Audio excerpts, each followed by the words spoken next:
Thank you very much, Linda, and thank you to the organization for inviting me for this session.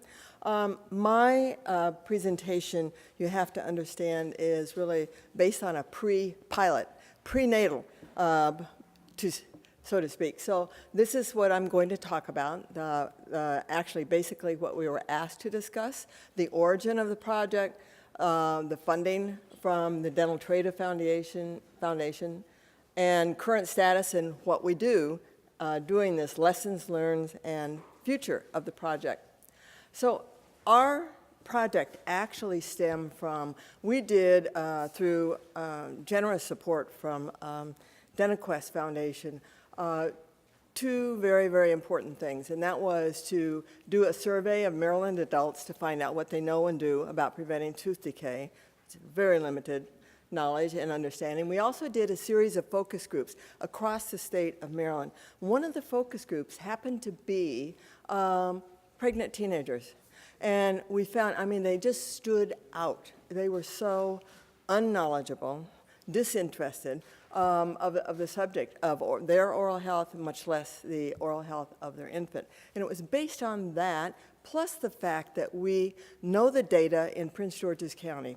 Prince George's County has one of the highest pregnant teen groups in our state, if not the country. It also has a very high number of low birth weight and preterm birth. So these things really just fit together in my mind, knowing, however, that it may not be easy, and we knew this from this focus group that we had once had, may not be easy to actually get the teens to cooperate. So, but we thought it was worth a chance. And the concept was that we would conduct this pre-pilot project to determine if we could get their interest and their trust, and can we establish any kind of habits. So that's basically what we were setting out to do in the origin. The funding made it possible to try this project at all. And I have to say that we did get from the ADA Foundation about a $4,000 project that was a part of this as well. And the funding has allowed us to purchase numerous items. And we screened hundreds and hundreds of documents because, like Dr. Needleman, we wanted our educational interventions to be evidence-based, not just, you know, what some people think that works, but actually what does work. So it has allowed us to do that. It has allowed us to explore with a number of young pregnant women to actually provide these incentives to schools and to the students themselves. And so the current status and what we do, it's ongoing now. We had to, because it took so long to get through, not the schools, not the school nurses, not the principals, but to get through the school system's research center. It took me 4.5 months to get permission to get through that. And when they give you permission, it's only until the end of the school year. By the time I got permission the first year, it was in April, and they gave me permission until the end of May. That's not a very long time. But we managed to get through that. I got an extension, no-cost extension. And what we're doing now is that we meet every single month in these two schools with these young women.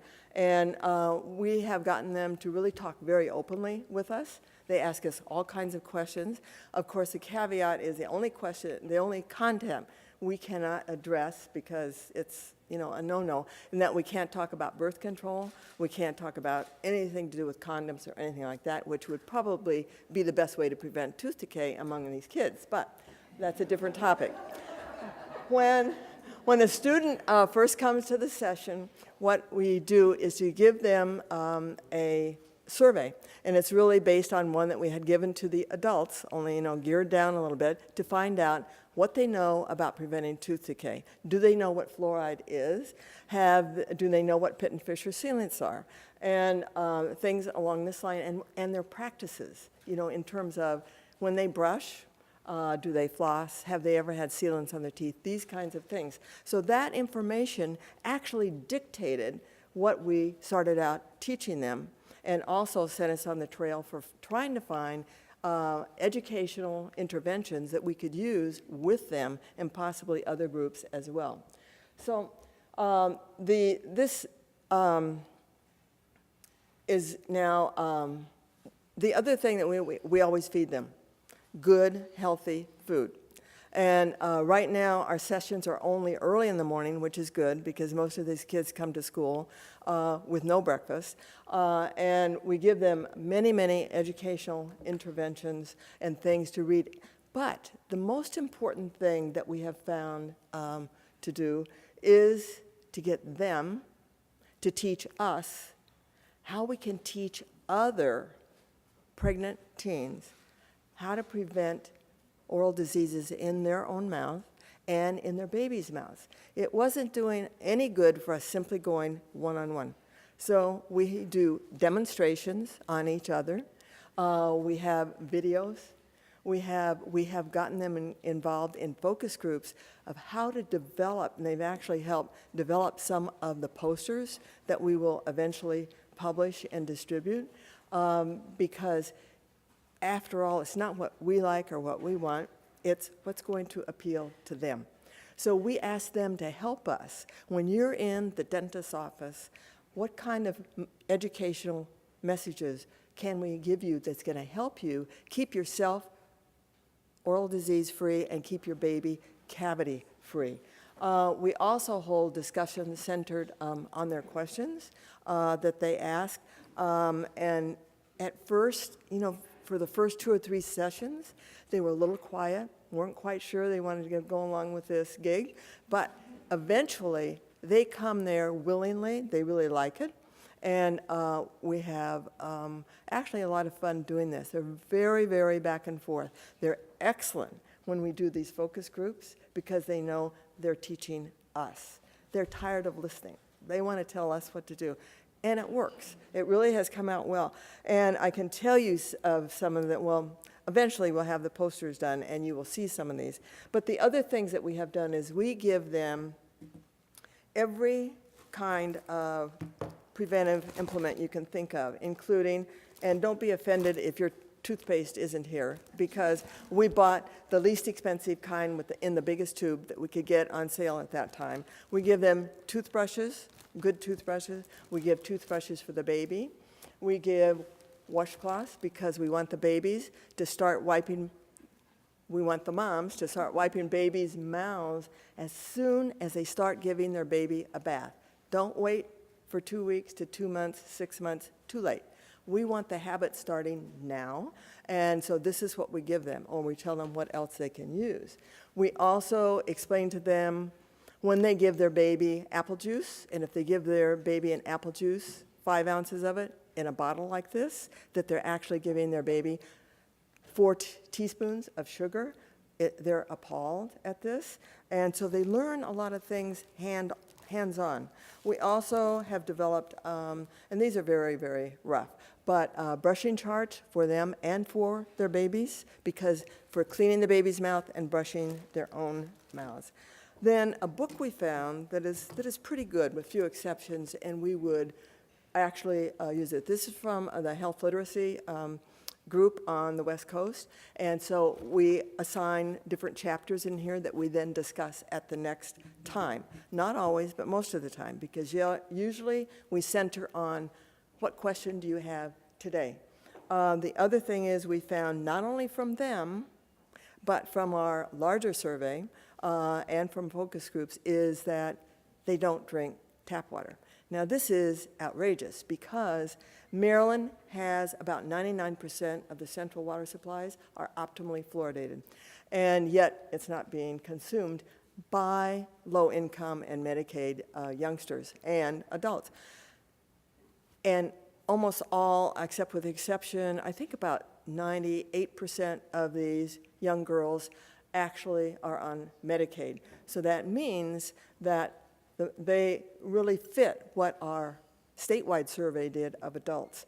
And so we gave them this bottle with our Maryland logo, of course, the turtle shell. And so the idea of giving them this was because they could fill this up with water, at home and carry it around. And could also use this to mix their baby's formula with to help ensure that the infant also gets fluoridated water. We have given them, because we don't want to just function on one thing, we give them this, which is really set, ready to brush. And we had to alter this slightly because in this book put out by the ADA, it's beautiful and kids love it. But the problem is it's brush, brush, brush, brush, but there's no word, not one word about fluoride in here. So we have taken the liberty of adding the word fluoride to these because it's a concept we want to get across to these youngsters because they can keep their babies caries free if they follow these directions. We also provide them with Lift the Lip. This is from Calgary, and we hope to actually make posters really, really central for use in the U.S. and in Maryland. But it's a wonderful teaching device to be able to use. The one thing that, the other thing that is good, and it's not just because a colleague is in the room, but of course, you know, some of the best information that is in plain language. That's our biggest problem. The most of the educational material either isn't evidence-based or is not in plain language. But this from NIDCR is both. It has good background in it, it mentions fluoride, and it is in plain language to the point where these kids, and they are kids, can read and understand them. This is what we are. We also got into, because I had this feeling when I said, okay, when did you brush your teeth last? And because never want to ask a question with a yes or no answer. We would ask, when did you brush your teeth last? And they would answer honestly. Like some would say, last night. Some would say, this morning. And so we started using disclosing tablets and toothbrushing right there in our little classroom every time. And this has proved very, very beneficial because I doubt seriously if any of these young women had ever felt a really clean mouth before we did this.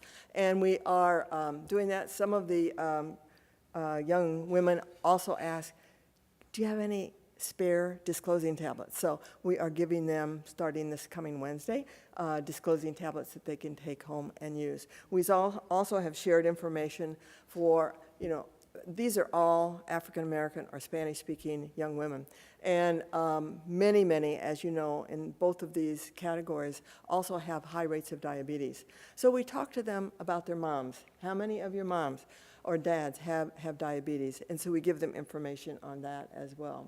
And we always try to take into perspective their perspective on whatever X is.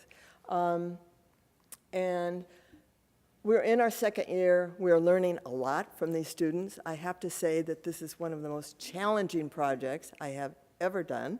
But it's not because of the students. It's not because of the school nurses. It's not because of the principals. They love us. But it was trying to get through the big hump and getting into there. And we intend to continue this project just on our own because we feel that it's so important and so necessary. So now what we would do, lessons learned, we'd go directly to the school and the school nurse. We now have enough connections with the high school nurses that we can get our way into almost all of these programs. What we really want to do is to get into a school, a high school, where they also have daycare for the infants and the young children, because I feel strongly that this is going to be the place that we can really make the most impact when we can get at both the mom and the baby, and to get others to understand these practices. So there is no funding for this kind of a project at this time, but we will continue it because A, they like it, and it's a good public service, we believe. And that is it. And thank you very, very much. If you have any questions.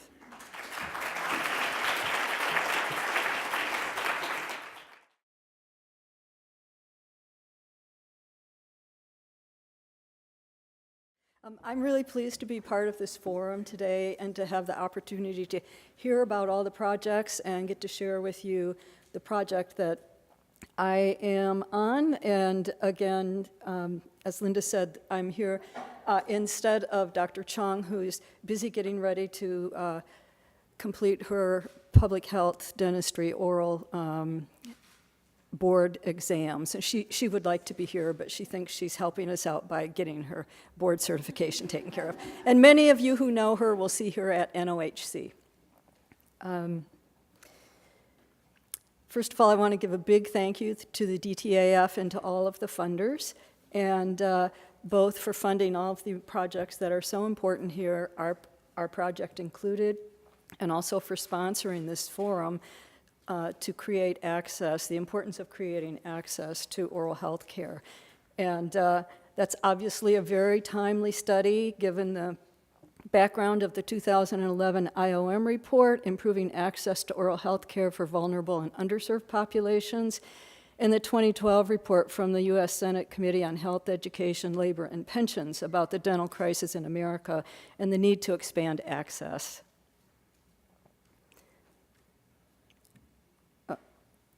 These reports emphasize the serious shortage of trained oral health professionals and the very negative impact that this has on the oral health of the nation. It also emphasizes the need to expand the oral health care provider force to broader healthcare settings and to train non-dental health professionals to provide screening and preventive services. And obviously, we're hearing today a lot about those priorities and how a lot of the care and the services and the education that are being brought through these projects are actually taking place in group settings that are non-dental settings. So the problem is that we wanted to help address was twofold. One is, as others have mentioned today, a huge epidemic in early childhood caries that disproportionately affects young children from underserved communities.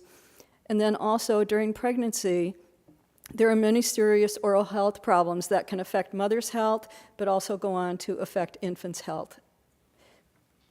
So the solution, one big solution, would be to provide care that's based on national and professional guidelines for oral care for pregnant women.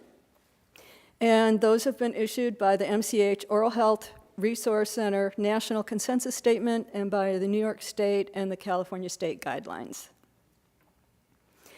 All of these guidelines emphasize assisting women with getting their insurance because many times insurance is available, but people don't know how to access it properly, can't get through the hoops. And likewise with referrals. In the state of California, now the only time that a person with public dental insurance can get care is when they're pregnant. So sometimes that period slips through too quickly, and by the time we can get all the services up and ready, then women are so uncomfortable in the advanced stage of their pregnancy they don't want to visit a dentist, and then within a couple months after the delivery of the baby, they can't access services anymore. These also emphasize the importance of education on the importance and safety of dental care during pregnancy, of receiving routine care, treatment of tooth decay and periodontal disease, and on the importance of preventive services.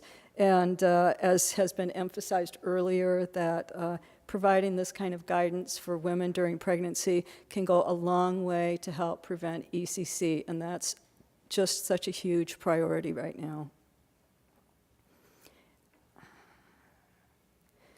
So during pregnancy, obviously, mother's health and family in general receive a lot of attention and focus, both in families and in their health care. Unfortunately, relatively few women visit a dentist during pregnancy, so they don't really have the opportunity to receive the anticipatory guidance, the treatment of untreated decay, and things like that that would be important. But the vast majority of women do access prenatal care. So one way to help increase access to oral health care through non-dental settings would be to integrate oral health into prenatal care. And the outcome, we would hope, would be healthy smiles for children and for moms. So the CPOP project, we call it, Oral Health Promotion in Centering Pregnancy, was funded by the NIDCR with support from the DTAF, and the aim and purpose is to improve oral health of pregnant women and babies. This is our full study team, and as you can see, Lisa Chung is a project director on this team, and Lisa originally received the DTAF funding, and she had planned to work with the San Francisco Department of Public Health to develop a small training for prenatal care providers to help them figure out ways that they could integrate oral health in their prenatal visits. And Lisa was working with a team of clinicians from many centering pregnancy healthcare programs, which I'll tell you about in a minute, that worked with the San Francisco Department of Public Health.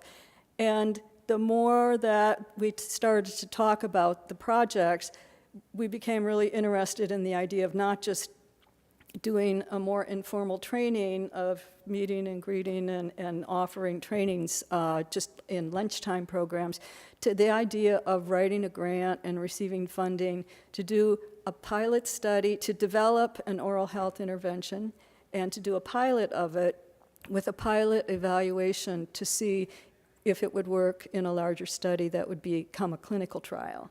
Our team is multidisciplinary, and another person actually who's here in the audience today I want to acknowledge is Sharon Rising. And Sharon is was the founder of Centering Pregnancy and the founder and the CEO of the Centering Healthcare Institute. And thank you for coming over, Sharon. I also want to just acknowledge that our program officer from the NIDCR that has funded the CPOP study for several years, Dr. Nojak Raymer, is also in the audience with us today. And it's taken this huge team effort between all these different organizations to get this far with giving you some preliminary results on our intervention. And I'm really grateful for the chance to have people come together. So we used a community-based participatory research approach, and we developed and pilot tested our interventions. We're now sort of on the road to figuring out our next steps in terms of getting funding for a clinical trial. Centering Pregnancy, have people heard of the Centering Pregnancy Project? I know I've spoken with a couple people about it today. Okay. So it is group prenatal care, and it's interesting to me because what I'm also hearing today is that most of the programs that people have been talking about offering to children and families are programs that are actually delivered in group settings. And I think it's really a very noticeable and sort of neat and efficient way for people to learn about oral care in groups. Centering Pregnancy is the regular sessioned prenatal care. It's conducted in a group of each session is 2 hours, and there are 10 sessions, and they're facilitated groups led by clinical nurse midwives and MDs. It focuses on health assessment. The women do all of their own belly checks and blood pressures and things like that, and then health education and social support. And there are 200 sites so far in the United States, and it's growing. It's also becoming an actively sought thing internationally. So we worked with CP facilitators, and we developed 2 15-minute interventions that were then integrated into the routine Centering Pregnancy sessions. And they were education and skills focused, brief, interactive, low cost, and sustainable. One thing that we learned when we were doing this project is that we thought we wanted to give the women the Cadillac version of care, and so we thought we'd get these great baby models. They could wipe their mouths in the models, and these big tooth models, and learn all the brushing things, and then we remembered, actually, if we want to take this broadly, it has to be very efficient, and it has to be low cost, and so we set aside those. We came up with some other really great things to do, and the DTAF actually helped quite a bit in making that happen. So we recruited women to participate. Well, first we actually trained 10 facilitators in the program, and those facilitators were at sites that had agreed to participate in the pilot study. And then we recruited women at the 4 different sites, And there are 50 women in our pilot intervention group and 50 women in our pilot control group. And each of the groups had one English language group and one Spanish language groups, and materials were totally developed, and the interventions were delivered in either language that the group was focused on. So for the maternal oral health intervention, we used DTAF-funded toolkits, and our session focused, it was a 15-minute session, focused on discussing and having the women discuss oral health problems they were experiencing during pregnancy, their beliefs about the safety of getting dental care during pregnancy, and the importance of oral health for mothers and for infants. We then had a demo and practice session where the women pulled everything out of their toolkits, and we did, in the group, dry toothbrushing and teaching them instructions for very efficient and thorough toothbrushing. We also had the women learn to do gum self-assessments using the Eastman toothpick test. We gave them brief flossing instructions, and then we gave them these really neat guides that would be part of their notebooks they would take home with them, reminding them of these priorities after the intervention. For the infant session, we also had toolkits, and we had cloths, sort of like this. They were light green. We had toothpaste and toothbrushes, and we also had a BPA-free spoon, baby feeding spoon. And we used all of the supplies as prompts to deliver the intervention. So we emphasized infant oral health and the importance of a dental visit by age 1, healthy feeding practices, avoid sharing saliva, and the spoon is very handy in emphasizing that, and infant oral hygiene, and then we had these guides that were also in English and Spanish, and the moms really liked that saliva has germs poster there. It was a lot of fun. And again, these were to take home as reminders for what would go on after the babies were born.